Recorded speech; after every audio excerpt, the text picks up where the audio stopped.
Hey everyone, it's Heather Marie Van Cleve with Heather Marie Speaks on the mic with Mike on 100.5 FM, 92.7 FM, and 8:20 AM. I'm excited to be here on location inside of my new venture, Queen Bee & Company, which is a hospitality collaborative, but it's also a tea room to be able to come, sit, breathe, and enjoy a little bit of self-care with your mental health. So I love being able to do these interviews, and here today I have a special guest, Miss Courtney Phillips, and she is Miss Virginia, and she's part of a pageantry, but she's had a great platform for the last few years where she's helped people with mental health awareness and overcoming anxiety in their lives. So I want to welcome Courtney today with us here. Thank you so much for joining us. Thank you so much for having me. I'm really excited to be here and also to see this awesome space. Like, as soon as I saw that you were doing this, I was like, I'm getting in the car and driving to Richmond. I love it. I love it. It is a destination place right here in downtown Richmond, so I'm so excited to be able to share it with people and excited that you're able to come here and join us today. Absolutely. So you're based out of DC. Just outside of DC. I'm in Alexandria. Okay. And while you were in Alexandria, we were talking a little bit before we went on camera about what you were doing to kind of help with suicide prevention. So tell everybody your story, how you got involved in mental health and your pageantry life too. Oh, absolutely. So I guess it all kind of goes back to when I was younger, growing up. I'm a childhood trauma survivor. So I lost my mother when I was 7 to cancer. And then I actually suffered from years of childhood abuse. And then I also watched my dad suffer from PTSD. And instead of seeking the care that he needed, he was coping with alcohol. And then ultimately, when I was 24, I lost him to alcoholism. I'm so sorry. And I remember the day in the hospital, they said he had 2 days to live, and that was when I had my first panic attack. It actually took me to my knees, and the year before that, I had been competing in pageants, and I was on the stage at Miss Texas USA. And if you know anything about pageants, you know that the USA system is, one of the upper echelons. So to be able to be at that level is something to say. And then, a year later, I was unable to, get my own groceries, to go to the gym, to really take care of myself because my anxiety and my PTSD was so bad. Wow. And so after years and years of working with therapists and psychiatrists and determining what my coping mechanisms were, I actually was able to get to a point where I was healthy again. That's great. So what did you do, I guess for people that are unfamiliar with pageantry life, I know I've never done a pageant before. It's definitely a different life, a different whole world. How does that even work? You started with the other competition, but now you've transitioned. Tell everybody a little bit about how that works. So there's different systems, and they all just have different niches and different things that can help support you and to what you want to do. What's really great about the Miss Virginia for America system is that we promote empowering women in the community. Love that. And it's also non-discriminatory as long as you're not married. There's no age limit as long as you're over 18. So any women of any age, and you can be divorced or widowed, you can have children. We just want to empower women who are interested in giving back to their communities. That's great, and it gives you a spotlight to be able to stand and talk about the things that are important to the community to hear, especially like what you tapped into right now during the pandemic. So many people are coping in unhealthy ways because it's familiar to them. And through my research of learning about mental health, alcoholism and addictions are a brain disorder. It's a brain disease, and so people can't just get over it by themselves. They have to get the help that they need to reach out for help and ask someone to be their accountability or help them go through AA. There's different processes that you really have to go through because your brain will automatically want to trigger and go back to that whenever you go into that stressed cycle. So I love that you not only have experienced it personally firsthand. I don't love that you've experienced. I love that you are familiar with it and know what it looks like, what it feels like, so that you can empathize and help those that are struggling too. Right. Tell me a little bit about the blog that you do and what you've done, because you and I met through Runway to Life and through the fashion industry, because I do mental health awareness with a little bit of fashion infused.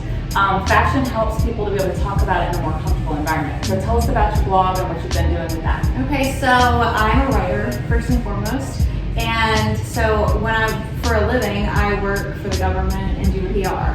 And it started getting taken away from me because, it has to be so perfect. Everything has to go through so many levels of approval and coordination.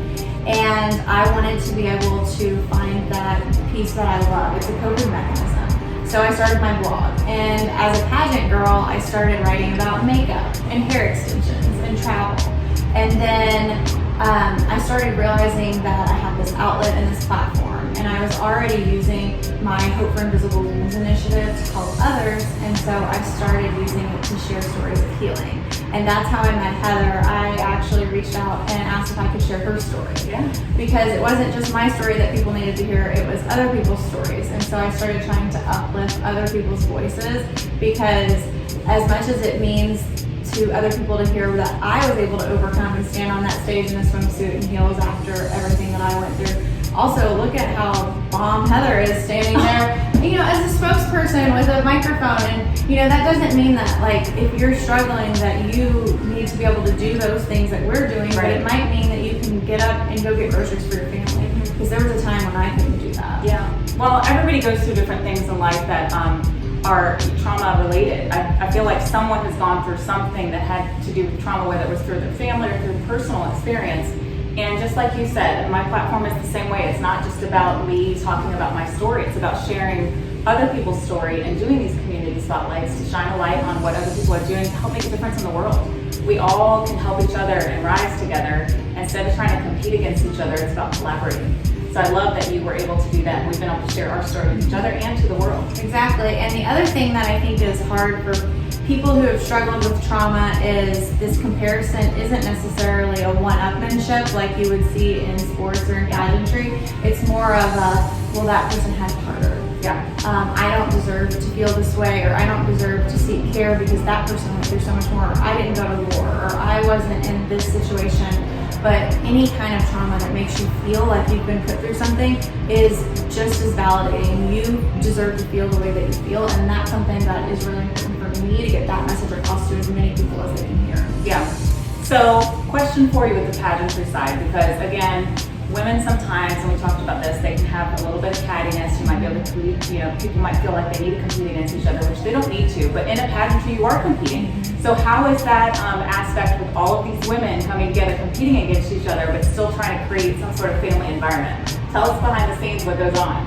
You know what? It's funny that you say that. I have met some of my best sisters through pageantry. I think my biggest competitor is myself, as it should be. Yeah. I'm a perfectionist, and I think that's the childhood trauma, how it has resonated for me. And I can remember at nationals a few years ago having a panic attack on the bus on the way back from rehearsals the night before interview, and my roommate held my hand. And one of the days I was like, you don't have any time alone. And I was really nervous, really anxious. And Mrs. Oklahoma came and grabbed me and took me to the bathroom. And she said, "This is what I do." She said, "Close the bathroom stall and put your feet up. And nobody will know you're in here. And then you can put your headphones on and meditate." Yeah. And she goes, "You get that 5 minutes, and then you can decompress." Yeah. And she was creating her own mini warm room at the pageant. I love that. And it was like she knew she needed to pull me out. Yeah. But you know what? Now I talk to those two girls every day.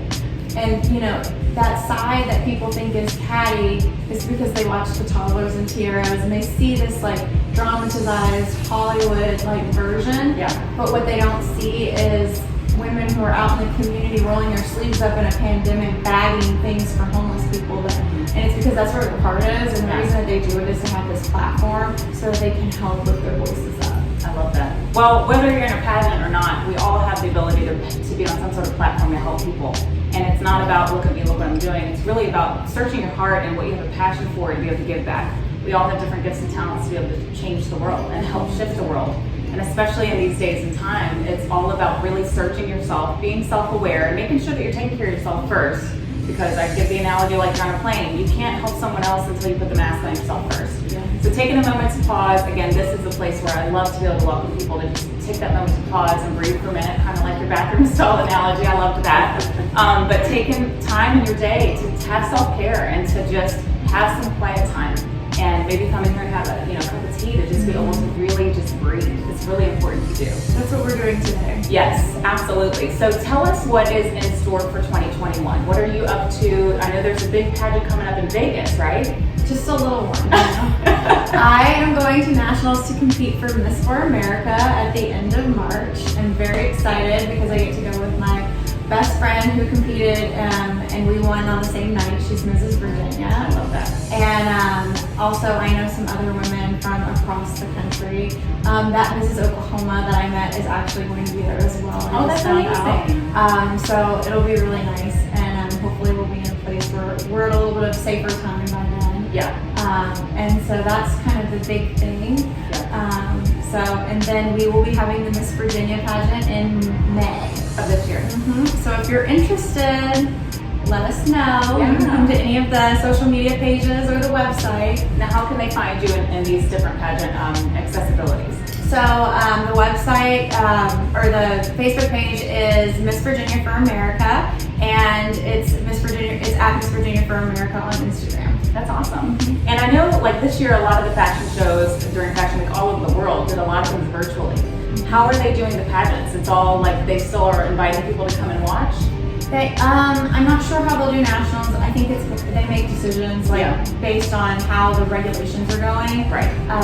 With Miss Virginia, it was in the summer, things were a little bit safer, so they had temperature checks and you had to sign waivers and they had a certain limited audience size. Right. So it just will really depend on what we're allowed to do based on the governor and the regulations in Nevada. Okay, so once they get out there, they'll be able to kind of stay tuned. I love to be able to give people a little nugget of gold, a wealth of knowledge that would help them through mental health during these times and days where things are uncertain. What would be your nugget of advice to people that might be struggling with some sort of mental health challenge or even an addiction, but just something that they're struggling with and they're afraid to reach out for help? What kind of advice would you give them? I would say that whatever you're going through, that it is just a moment in time, and if you start thinking about how long our lives are, even if it's this pandemic, it seems to have gone on for a really long time. It's really not that long in the long scheme of things, and we will wake up and get through it. And if you just think about that, it's such a short amount of time. Just take one more step, one more foot in front of the other, and we'll get through it. Yeah, I love that. Never take for granted a single day that goes by. Do what you can, one day at a time, and just keep walking forward. But if you do need help, always stop, ask, reach out for help. It's a strength to be able to do that instead of trying to cope on your own. We want to be able to help you. So follow Courtney. Where can they find you on your platforms? So my platform is Hope for Invisible Wounds. So you can search that on Facebook, or you can go to Hope with a 4 Invisible Wounds on Instagram, and there's links on all of those to the website. And my personal page is the Courtney Phillips. Heather Marie Speaks. Here on WJFN on the Mic with Mike, 100.5 FM, 92.7 FM, 820 AM. And until next time, on our next Community Spotlight, stay tuned and we'll talk to you soon. Thanks so much, Courtney. Thank you. Thanks, guys. Bye, guys. Special thanks to the Heather Marie Speaks talk show sponsors, including RVA Fashion Week, bringing together Richmond, Virginia's gifted, diverse fashion and arts community. 707 Fine Menswear since 1978 and their exclusive Red Button Club. Very Ashley, located in Stony Point Fashion Park. VA Style Magazine, covering all of Virginia and bringing you the latest style and fashion. Queen Bee & Company, an English tea room located at 21 West Main Street. Find Heather Marie Speaks on the Mic with Mike every Thursday at 2 p.m., 100.5 FM, 92.7 FM, and 820 AM, bringing motivation, encouragement, and mental health awareness with a little bit of fashion infused. Until next week, have a great day, and I'll talk to you soon.